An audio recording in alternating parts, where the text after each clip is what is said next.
DNA में अब हम पहलगाम आतंकी हमले की जांच से जुड़ा एक बड़ा खुलासा करने जा रहे हैं। इस खुलासे को आपको जरूर देखना चाहिए क्योंकि अब पहलगाम टेरर अटैक का कंधार कनेक्शन सामने आया है। एनआईए के सूत्रों से जी न्यूज को जानकारी मिली है कि पहलगाम हमले में खूंखार आतंकवादी मुश्ताक अहमद जरगर का हाथ हो सकता है।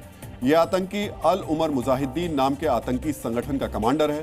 एनआईए को शक है कि मुश्ताक का कनेक्शन उन ओवरग्राउंड वर्कर्स से हो सकता है जिन्होंने पहलगाम हमले में आतंकवादियों की मदद की थी। गिरफ्तार किए गए ओवरग्राउंड वर्कर्स ने पूछताछ में बताया कि मुश्ताक अहमद जरगर पाकिस्तान में छिपा हुआ है।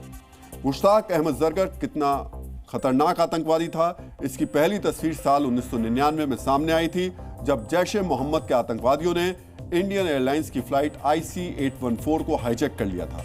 हाईजैकर्स ने मौलाना मसूद अजहर समेत जिन आतंकवादियों की रिहाई की मांग की थी उनमें एक नाम मुश्ताक अहमद जरगर का भी था, जो कांधार में बच निकला और पाकिस्तान में जाकर छिप गया था। अब आपके अंदर सवाल उठ रहा होगा, जैश ए मोहम्मद ने मसूद अजहर के साथ मुश्ताक जरगर की रिहाई क्यों मांगी? इसका जवाब भी अब आप ध्यान से देखिए।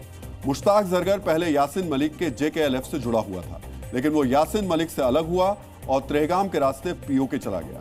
वहां से लौटने के बाद मुश्ताक ने अपना नया गुट बनाया, लेकिन उसका आतंक फैलाने का तरीका अलग था। कहा जाता है कि मुश्ताक जरगर अपने आतंकी गुट में कथित जिहादी नहीं बल्कि कातिल भर्ती करता था ताकि उसके आतंक की दहशत फैल सके। जब वो पकड़ा गया तो उसे जम्मू की कोट बलबल जेल में रखा गया था, जहां वो मसूद अजहर के संपर्क में आया।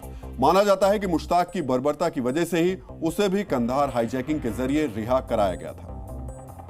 ये 89, 90, 91 उस पीरियड में बड़ा एक्टिव होता था डाउनटाउन श्रीनगर। ये इनफैक्ट रुबैया सैयद की किडनैपिंग में भी इन्वॉल्व था, जिसका यासीन मलिक पर केस चल रहा है। शातिर टेररिस्ट था। इसने डाउनटाउन में मास मर्डर किए हैं, बहुत सारे टारगेट किलिंग की हैं और उस वक्त सिक्योरिटी फोर्सेस के लिए बहुत बड़ा चैलेंज होता था।